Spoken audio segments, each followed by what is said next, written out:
miércoles será el funeral del actor Pablo Cruix, quien falleció por cáncer de lengua. Aunque pareciera ser algo poco frecuente, al menos de manera pública, esta enfermedad se desarrolla principalmente en pacientes que fuman y beben. Vamos a hablar y entender un poco más respecto de esta patología. Para eso está aquí en el estudio de CNN el jefe de la unidad de otorrinolaringología de la Clínica Las Condes, Luis Cabezas. Doctor, gracias por venir. ¿Cómo está? Gracias por la invitación. Yo le comentaba más bien fuera de cámara que a uno, como un ciudadano común, le suena raro escuchar cáncer de lengua, pero dentro de la otorrinolaringología no es tan inhabitual. ¿Qué incidencia tiene esta patología en la población chilena, doctor? Lo que pasa es que si nosotros hablamos de los cánceres en general de cabeza y cuello son raros, si lo tomamos dentro del cuerpo completo, y no va más allá de un 4 o 5%. Dentro de ese grupo de pacientes, el cáncer de cavidad oral ocupa más o menos un tercio de los pacientes que están afectados por este cáncer. Y dentro de la cavidad oral, la lengua ocupa entre un 30 a 50% de todos los cánceres de cavidad oral. Por lo tanto, para nosotros, cuando uno se enfrenta a este tipo de paciente, no es una realidad que esté así como fuera del ámbito normal. Ajá. ¿Por qué se produce? O más bien, ¿el cáncer de lengua tiene el mismo origen, las mismas causas que probablemente un cáncer de mama, un cáncer de próstata, de riñón, de vejiga, en fin, de cáncer que afecta a otro tipo de órganos?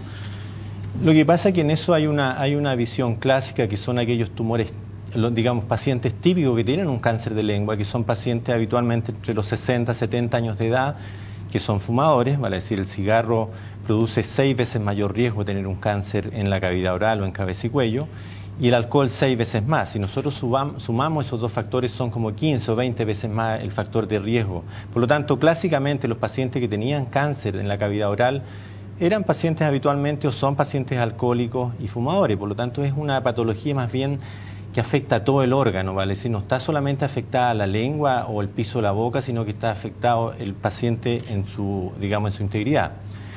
Pero ha asomado en el último tiempo un nuevo factor, que es el virus papiloma. El virus papiloma, los primeros indicios fueron en el año 85 y los trabajos más serios empezaron en el año 2005, en que se vio un grupo poblacional que tenían tumores, digamos, en la cavidad oral, en cabeza y cuello, que no seguían los mismos parámetros de los clásicos, ¿vale? Es decir, no eran pacientes fumadores ni bebedores, sino que eran pacientes que tampoco tenían un predominio masculino, como tienen estos otros tipos de pacientes, sino que eran pacientes más jóvenes y que eran positivos a virus papiloma.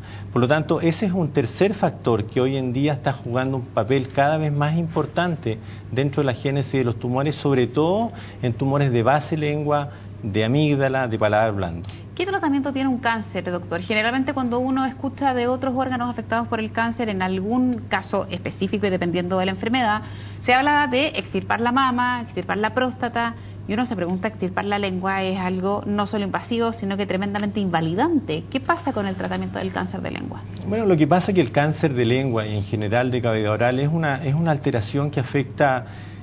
Una cosa es del punto de vista anatómico, pero otra cosa es la vida cotidiana. ¿Tú sabes? Uno disfruta de la vida diaria, de estar comiendo con su familia, de estar conversando, que son cosas que hacemos sin valorar. Pero cuando los perdemos, nos damos cuenta, digamos, de lo que ello significa. Pero hoy en día los tratamientos del cáncer en general y del cáncer de cavidad oral sigue siendo la cirugía con radioterapia, más quimioterapia o radioquimio solo. En fin, depende un poco de la localización, de la magnitud del tumor. Pero lo importante de eso es que a pesar de todos los avances tecnológicos que nosotros hemos tenido, no hemos logrado mejorar significativamente la sobrevida en los últimos 20 o 30 años, a pesar del progreso tecnológico. Y lo dramático de esto es que en el fondo el mejor pronóstico de los pacientes está con el diagnóstico precoz. Y la boca es una cosa que nosotros examinamos y la vemos a diario, los doctores en atención primaria, los especialistas, todo.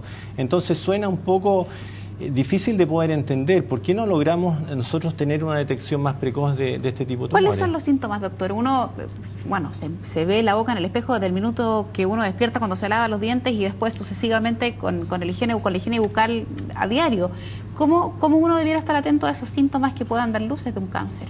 El problema está en el fondo que el cáncer de lengua es sobre todo un cáncer muy traicionero y depende cómo se presente. El cáncer se puede presentar como una úlcera, como un tumor infiltrante, vale decir que uno no se ve nada y que esté invadiendo hacia adentro, o como una verruga, que es una cosa que le sale a uno en la lengua. Ahora, generalmente la gente consulta por dolor. La gente perdona muchas cosas, pero no perdona tener dolor. Por lo tanto, yo diría que las lesiones que son dolorosas hacen a la gente consultar en forma más precoz. Pero hay lesiones, por ejemplo, en la base de la lengua que pueden ser muy infiltrativas, que pueden no dar dolor y dar un síntoma como un aumento de volumen en el cuello, vale decir, cuando el tumor ya está ramificado, y ahí recién ir a consultar por un aumento de volumen y nosotros vamos a examinar al paciente y tiene un tumor en la base de la lengua. Por lo tanto, es un cáncer bastante traicionero en cuanto a su presentación. Perfecto. Pero en general, yo diría como mensaje para la casa, lo que uno debería hacer es que si uno tiene cualquier lesión en la lengua, que no tenga una cicatrización dentro de un periodo adecuado, llamemos una semana, 2 semanas, uno debería consultar.